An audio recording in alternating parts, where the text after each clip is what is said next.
Hello everyone. Today I'm going to show you that how to check the prime number, how to check the prime numbers in the given range.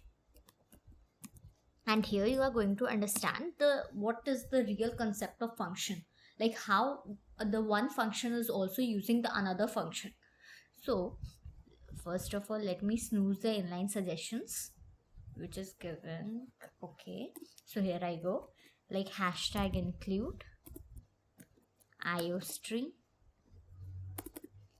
using namespace std int main return 0. This is the basic boilerplate of the C++ function. Let me introduce you to some, like, I hope you would be aware that why we use these boilerplates. So first of all, we use hashtag include iostream to showcase the things like there exist cout, cin, these words which we use exist in the C++ programming, and this is responsible for showing that um, this I know wait, let me clarify it more nicely, that we use using namespace std to show that cout, cin, these all things exist. And hashtag include iostream, which is the header file, it tells us that it tells the compiler that what is the function of cout or cin, and int main is the place from where it starts interpreting. And then return 0 means here we are when we are writing, so int main itself is also a function, and when we are writing int, so what does it shows? Okay, wait. So what does it shows? That the function that this function is going to return the return integer value. And when I'm saying that it is going to return the integer value, it simply means that it is going to return 0, means I just write, in order to fulfill the condition, I just showcase that it returns 0. Okay, and if suppose if there would have been void main, so there was like nothing as such that you have to write return 0. It simply shows that the function is not going to return any value, any integer value, it is an empty value. So this is the thing which you have to understand, and this shows which type of function it is. This is the name of the function. Okay, and these all things.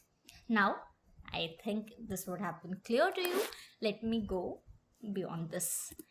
So I'm taking the input from the user. Okay, I'm writing cout, enter the number. You know, I myself am a student, and I just try to clarify the things for myself also. Like there are many things, many codes which I run, which I, like I just understand the things, then I make these videos so that my concepts also get clear, and I can help the other student. So I'm writing cout, enter the number, and now I'm taking the input from the user. Cin n. Okay, and cout is used to, like in, you remember in C programming we used to write printf enter the number. Here cout is responsible for printing something. Cin is responsible for taking the input. In the C programming language, what we used to do, scanf, right? So cin. Now I'm going to create a function. So let me first of all introduce the function. This is going to return the bool value. Okay, whatever the type of value it is going to return, we write it accordingly. If it is going to return bool value, we write bool. If it is going to return integer value, we write integer. So bool is prime. Okay, and now I'm going to take the input. So I'm going to write suppose int n. Now I'm writing the for loop for int I equals to, I'm going to start from 2. Okay, and let me, if I'm starting, I'm writing also if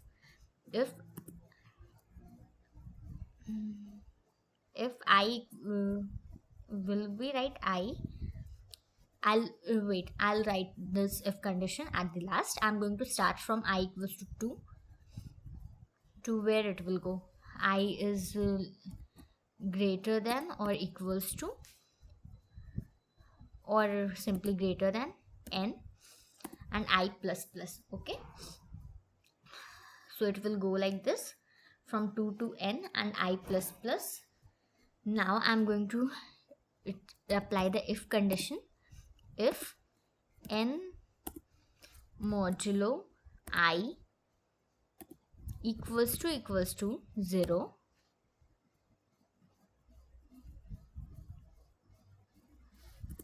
so in this case what we have to return, that you need to return false. Okay, else otherwise what you do, that you return 2. And do you know, if here if there is only one line of code which I have to write after applying the if or else condition, you could write without parenthesis also. But a good coder is always who use parenthesis, who does not escape small mistake, who does not escape like small things also. So else return true. Here I have missed the semicolon, and you would be noticing over here that as you miss anything or there is any issues, here the red line comes under it. So I'm going to apply the semicolon over here. Now this is the perfect code. I'm not going to say this is the perfect code, but I would say one thing, that in my class I was taught, like I'm studying from Apna college, so there I was taught that to take like in the square root manner, but that concept was a bit tough for me. So as if you are starting and if I'm going to tell you that concept, it is a optimized way, and I would suggest that it's a good way to use, because because here the loop is running this much number of times, this many number of times. In that case what will happen, that your loop will not run to this many number of times, it would get reduced by the square root method. You could search upon it the most optimized way, because every code has the most optimized way, so you just search upon it. But this is also the correct way, and it might seems a bit easy to you, that's why I'm using this.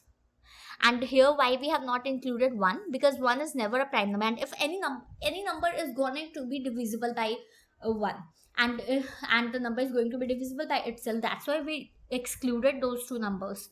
So now I'm going to apply the if else condition. Okay, so how I'm going to apply the if else condition, that I'm going to write over here, that if okay, if I equals to 1 or n equals to 1, I is never going to become 1, right? Then you simply return false. This is the edge case, and never miss the edge case. When you will solve the lead code problems, there you will observe that for if you miss any edge case, then your marks get deducted. So but do you remember that we have to check for every I, means for every number, like if the user entered 5 number, enter the number 5. Okay, so it have to check from 1 2 3, between 1 to 5 how many numbers are such kind which is prime. So I have to apply that also. For that what I'm going to do, that I'm going to again apply one loop, one function, sorry. This time I'm going to name the function this time I'm going to name the function, suppose we are int all primes. Okay, all prime, and here we are going to write int, or we are simply going to call this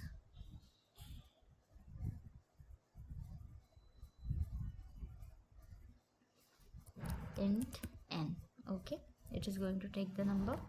Now I will apply the for loop. For int I equals to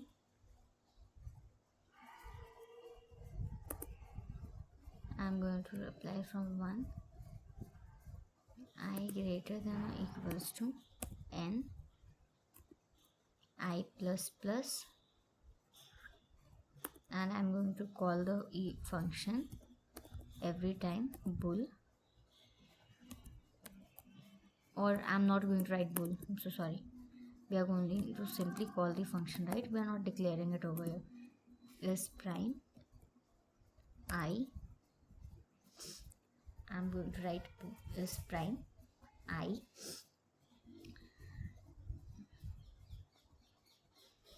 have to apply if else condition.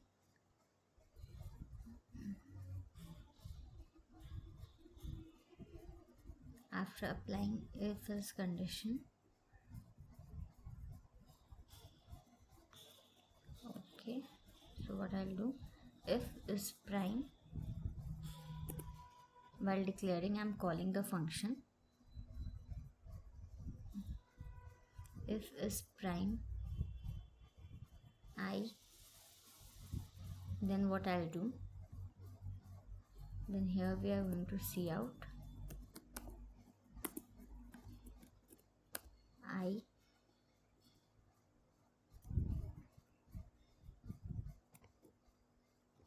and one space. But I know something is wrong over here. Can you identify what is wrong?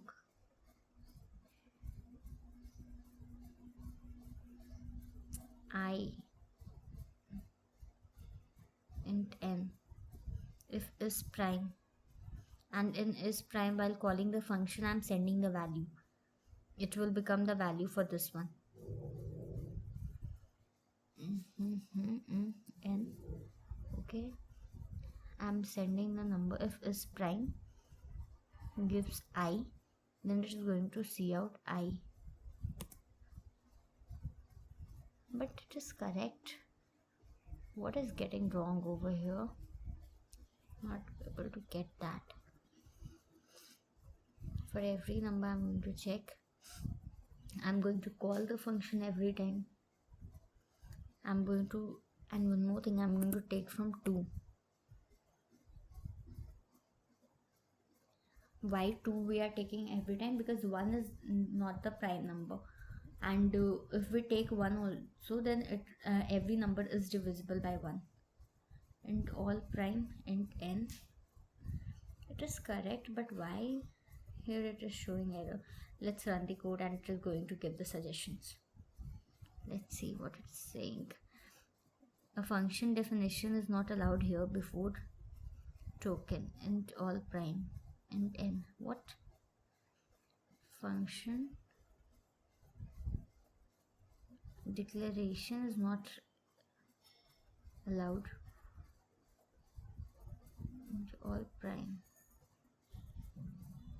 int n. Say to it, this is correct. But what it is saying, that a function definition is not allowed here before token.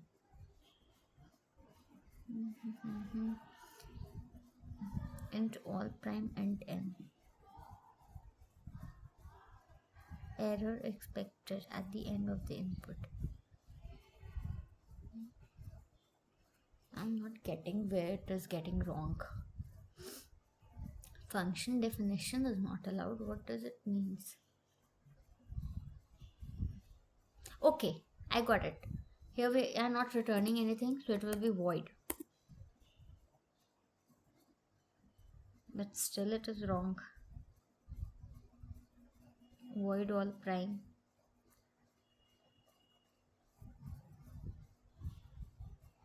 If for loop I have applied,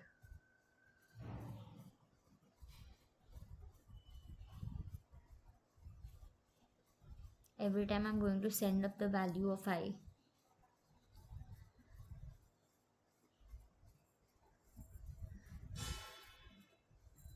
Wait a second. If I write in this manner, if is prime I, but I'm calling the function.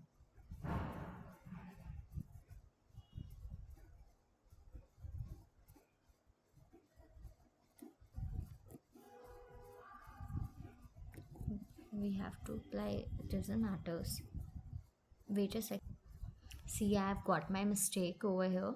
What I did, that, see, this is the open bracket, and here I'm not having the close bracket. So what does it shows? That it is nested. Now see, the code is correct. Here one extra parenthesis I was having.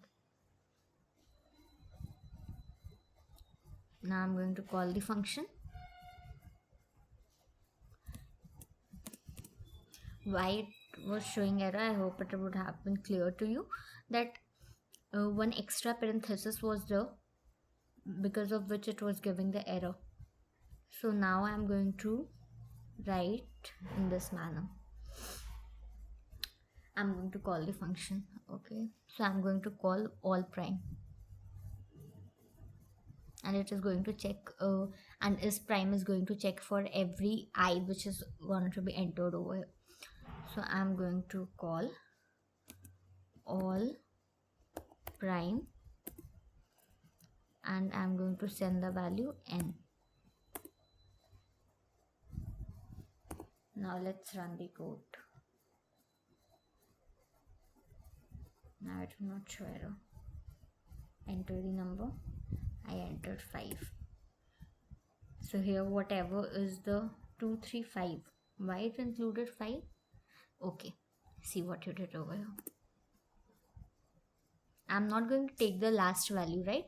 Because last value is not going to be included, because every number is going to be divisible by itself. Now let's run the code again. Enter the number 523. If I enter the number 17, so 2, 3, 5, 7, 9, 11, 13, 15, and we can't say that 17 is a prime number because every number is divisible by itself. So I hope this concept would have been clear to you, and I have addressed my mistake, that what I did, that I included it in the nested one, and when in the nested one I had included, so I was already declared, everything was done, and I can't declare the function in this manner. So this was all for today. Thank you and keep learning.